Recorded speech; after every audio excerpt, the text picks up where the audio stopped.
She wanted an open relationship with her best friend, but I left instead. Now she's shocked. My girlfriend and her best friend have been friends for almost their entire adult lives, and they've had threesomes with previous partners on both their sides. Now, I didn't know this until recently, as my girlfriend mentioned this about a week or so before she asked me if I wanted one.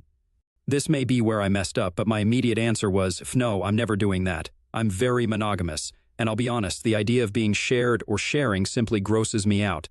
I don't think it's morally wrong or anything, but it's just not for me. Apparently, my girlfriend told her best friend, and now the best friend is offended.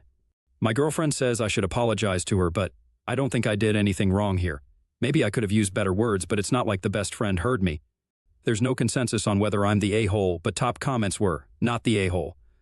Update post, March 11th, 2024. 2 days later, hello everyone!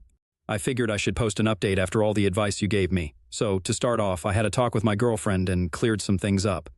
I told her I wasn't sorry for my decision or my reaction, but I made it clear it had nothing to do with her friend. I told her it didn't matter whom she suggested, it would have been a no. Something I didn't think about, which you all mentioned, is what would happen if her friend asked for a threesome with her boyfriend. The friend is single right now, so it's not a current issue. I asked my girlfriend what would happen if her friend asked. She said she thought it would be cool, as the previous boyfriends were okay with it, but after seeing my reaction, she knows I wouldn't approve. She then asked me why I didn't want a threesome with 2 women. I told her I don't like the idea of having sex with anyone but her. I asked if she needed to have a threesome to be satisfied. She tried to dodge the question and said, I mean, they're just fun, you know, and it's become a habit by now. I told her it was a yes or no question. She still wouldn't give me a straight answer, so I decided that our sexual needs are just too different and broke up with her. I'm sad that out of everything that could cause a breakup, this was it, me not wanting to have sex with someone other than my girlfriend. Also, to answer some of the comments, no, the friend wasn't ugly. Here are some relevant comments. First up, when telling a story like this, people will want to know what your girlfriend's reaction was when you broke up with her. The LP replied, she was upset and confused. She said, that makes no sense for a guy to turn down sex with 2 girls and even less sense to break up over it. More from the op, I'm a demisexual. I think that's the term. I only feel sexually attracted to people I have an emotional connection with. Do you avoid relationships with other women altogether then? No. See, even if I become attracted to another woman, that doesn't mean I'm going to pursue anything. I mean, non-demis still get attracted to strangers at the bar or something. That doesn't mean they're going to cheat on their spouse. You're not the a-hole here at all, OP. Who knew that saying no to a threesome could lead to a breakup? But hey, as they say, different strokes for different folks. And if those strokes involve sticking to one partner at a time, then more power to you, OP. Here's to hoping your next relationship comes with a lot fewer threesomes and a lot more understanding. Kudos to you, OP, for showing us all that sometimes it's better to be alone than to compromise your values. Who needs love when you've got principles, right? What do you think? Was OP right to break up with his girlfriend? Up next, OP grapples with the consequence of infidelity and the fallout of confessing to a failing marriage. I, 38, female, had an affair with my coworker, 44, male. First off, I apologize if I'm doing this wrong, first-time poster. I think I did the flare thing right. Anyway, I, 38, female, and my spouse, 42, male, have been married for 10 years. Unfortunately, our sex life hasn't been very good for a while now. I've tried talking to address the lack of affection, but there has been no improvement. This caused a lot of issues. We get along, but I felt unsatisfied and even resentful. Basic affection was almost non-existent, and if we did have sex, it was just about him getting off. I have a coworker, 44, male, who started lightly flirting last year. We would talk a bit in passing, and talking turned into flirting. But eventually, we crossed the line in January.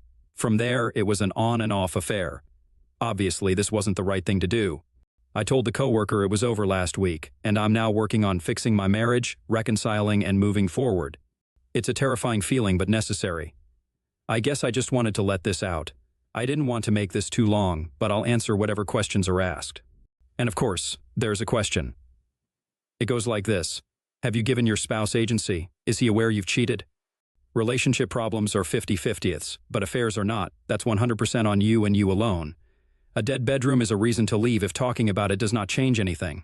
There's no justified excuse for cheating. First of all, stop making excuses and just try to act nonchalant about it. What you're doing is wrecking someone's life. If you're having intimacy problems, you have to talk to your spouse about it and work it out between the two of you. Don't bring in a third who will scratch your itch. Update, my 38 female confession couldn't have gone any worse. So to recap, I, 38 female, had an affair with my coworker 44 male after having a dead bedroom with my husband 42 male. This had been going on for about 4 years. We felt like roommates, no affection, rarely any sex, and it was just about him getting off.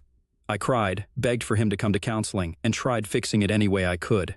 He brushed it off. Then I started an affair that's been going on throughout this year. No, I'm not excusing what I've done, just giving context to the road traveled. So I decided to tell my husband. I accepted the fact that my marriage won't improve, that I just had false hope, and it would be best to let him know what I've done and accept that divorce is most likely the next step. I wrote 2 letters, one that would be very detailed and one that would skim over the details. I planned on letting him choose which one he wanted, as suggested by others. This didn't go as planned at all. I told him I needed to talk to him, that it was important. He said, "Okay, in a minute." He was tinkering with his motorcycle. I didn't want to push because I was really nervous, but when he was done, he was in the living room watching TV. I approached and told him we needed to talk. He said, "What do you want?" "I'm watching TV." I told him it's important. He said, "Can it wait?" I walked off. An hour goes by and I go downstairs and he's gone. I call him and ask where he was. He said he went to his friend's house. I said, "Why would you just leave when I said we needed to talk?" He said, "Geez, relax, we can talk later." I hung up and started packing. I've been brushed off so many times during our marriage and I'm done with it. I called my best friend, who knew everything, and had even tried talking to him for me a few times about the neglect I felt. She said if I needed to, I could move in with her, so that was now the plan. My husband gets back while I'm still packing and asks what I'm doing. I said, "I'm leaving." He said, "What the hell is your problem?" This is when I lost it. Again, not saying this is okay, but this shows the amount of anger and resentment that I have. I didn't realize just how much resentment I had built up. I don't yell, but I began yelling at the top of my voice. "I'm effing done. I'm done being your effing roommate. I'm done begging you to show affection. I'm done begging to talk to you. I'm done trying to fix things by myself. Geez, you're so dramatic. Heaven forbid I can relax for a bit. All you do is relax. That's fine, don't worry about it. I'm not bugging you anymore."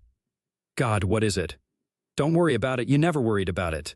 I've laid next to you crying my eyes out, begging for you to give a dang, begging you to just hold me, kiss me, hug me, hell, F me consistently. I've begged you to come to counseling or do anything that would show I'm not in this alone. Oh, here we go, boo-hoo. If you're so unhappy, how about you find someone else to screw around with? I have. What, since January? Are you serious? Oh, now you care? Now that someone else has been doing what you were supposed to be doing now. You care? The screaming match continued, and I showed him the letters that I had written, but I just said bluntly what I had been doing. Again, I never yell, but I lost it. This was years of frustration triggered by being brushed off yet again. My best friend showed up while we were still arguing, grabbed my bags, and left. I was still going off in the car the entire ride. When we got to her place, I fell to my knees and started screaming, "This isn't what I wanted," over and over. I just completely broke because this really isn't what I wanted. I was so beyond happy when we got married. We were so in love. I don't know why it changed, and at this point it didn't matter. It was dead, and I helped kill it. My hope died right then too. People say, "Why don't you just leave?" It was hope. As silly as you may think it was hope that things would change. Even when you know it's unrealistic, you make yourself believe that maybe things can get back to where they were. I always felt guilty, but also always felt neglected, brushed aside, and pushed away. This made me angrier than I realized. My best friend just held me and tried to calm me down. I napped. I was so exhausted emotionally. I felt sick and nervous about the argument, but there's no coming back from that. I went back this morning to grab the rest of my stuff. He made some sly comments, which I ignored. I just told him I would be staying with my friend permanently but would continue paying my half of the bills until things are settled. It would be unfair to leave him to pay everything. He said, "You're probably going to be staying with some guy." I just responded with, "Whatever, bye." The reality is that I should have left a long time ago. Instead, I stayed and became something I never wanted to be. But again, saying just leave is so easy until it's you in that situation. This was supposed to be forever, but nope. So yeah, that's my update. I apologize if this is long or unclear or anything. Also, I apologize if this is triggering, but again, it just goes to show how bad things got.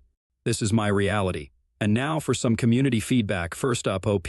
I get how leaving rather than cheating is easier. Most cheating is just the easier path, if we're being honest with ourselves. Said than done though, millions of people do it every year. But it would be easier to be sympathetic if your affair partner wasn't married.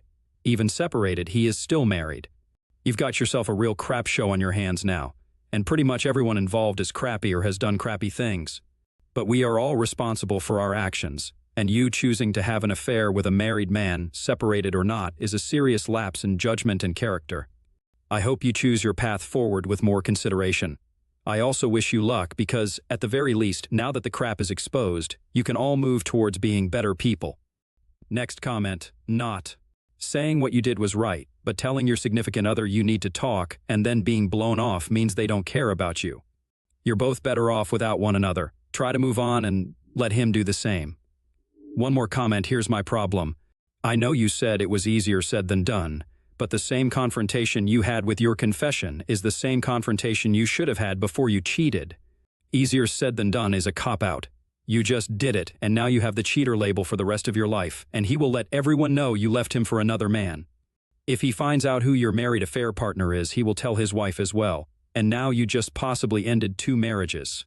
So what's easier, confronting him, telling him to change or divorce, or having an extramarital affair with lies and being with another woman's husband? Sorry, I get he was an a-hole, but what did she do to you exactly? The classic blame game, because clearly the best way to handle a failing marriage is to point fingers and assign fault like it's a game of hot potato. What's introspection and self-awareness when you can just blame each other for everything that's gone wrong? Who knew that "till death do us part" actually meant till someone else comes along? You've certainly stirred up a hornet's nest of ethical dilemmas. On one hand, you were clearly feeling neglected and unfulfilled in your marriage, and communication with your spouse seemed to have hit a dead end. It's understandable that you reached a breaking point and felt the need to confront your partner about the state of your relationship. However, choosing to have an affair as a solution to marital problems is generally not considered the right course of action. What do you make of this? Thank you for joining us today. Be sure to like and subscribe and hit that notification bell so you don't miss out on our next video. See you next time.